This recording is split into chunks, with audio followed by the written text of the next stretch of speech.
Assalamu alaikum everyone, welcome to Amazed by the Quran, a series in which I try sharing with you things I find amazing about the Quran. And today inshallah I'll share something with you about how Allah gives us universal lessons in the course of just telling a story.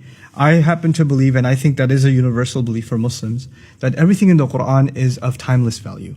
And when Allah is telling us even the account of something that happened long ago, every detail He mentions is actually very selective. In other words, there's lots of things that happen in a story, especially in a historical account, and you can't have enough, there's no such thing as too many details, But Allah is very selective in telling a story, and He only tells us bits that are the most relevant for our guidance, right? So Allah will skip lots and lots of details about the life of Ibrahim and tell us the parts that are the most essential for our permanent guidance. Similarly, the story of Musa alayhi salam, so much repeated in the Quran, and yet He only highlights a few things that are of key value. So one thing that really struck out to me, and I've been thinking about it for some time, is when Musa alayhi salam, when Moses had fled and he was in Madian, and he helped these two girls, get water for their animals, and then they left, and their father asked, "How did you get water so early?" And he sent one of them back.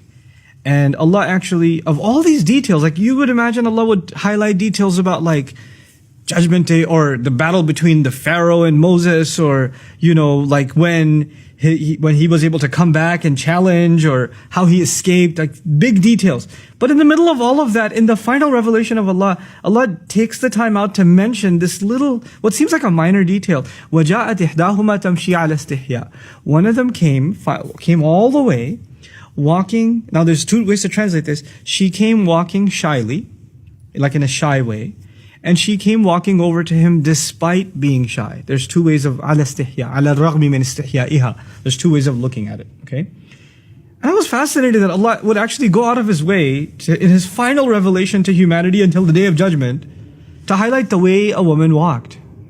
Like, what benefit could that have? Why is that important? And I realized that Allah Azza wa Jal, He highlights things in His book that are so pertinent to human guidance. The way a female walks is a powerful thing. It has an impact in society.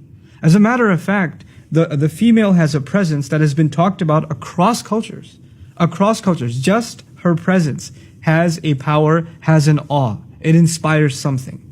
At the very least, it catches the attention of the male, but there's more to it than that. There's actually a psychological, even a spiritual effect when there's the presence of a woman and when she's walking by. This is something societies were so aware of that in many cultures, the elite women of a society were actually kept hidden away.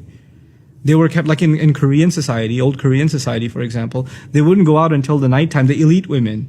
That has nothing to do with Islam. It's just they were aware of the power of the presence of women. And so Allah Azza wa Jal describes, and He's highlighting to women and to men, the effect that the role of a woman in public can have. And yet at the same time, Islam is not saying keep women indoors because they have too much of an effect. They have too much of an impact. Guys know, the ones that are watching this video, they're sitting in an auditorium classroom and a girl walks into the class, right? She doesn't have to be the most beautiful thing you've ever seen, but so long as she's a female, you're going to be like, everybody in the room is going to, at least for a second, look and then, okay, yeah. It has an effect. A guy walks in, that's what happens. So now Allah is highlighting a couple of things. One of the most beautiful things that's being highlighted here is despite her shyness. In other words, she has to engage in society. She has to go out. And yes, there will be people that stare. And sometimes if you have a vulgar society, people comment and whistle and make passes at them, or worse. There are societies where even harassing women on the street has become common. Sometimes verbally and sometimes even physically, it's become common. But yet she has to engage in that society. So she has to find a way of engaging in it that she can protect herself, and yet at the same time be a participant in society. The second thing that's really beautiful here is she walked shyly. In other words, she walked guarding her modesty. She realized that she has a presence, and she realized that this is something that has an impact on others. It's not just about her, it's actually about recognizing the presence that she carries. And so she walked in a way that is shy. She walked in a way that is not showing off, or is not provocative as to get the attention. And she's walking over to a young man, as a matter of fact, in this case, ala istihya, A female must recognize the power that she has.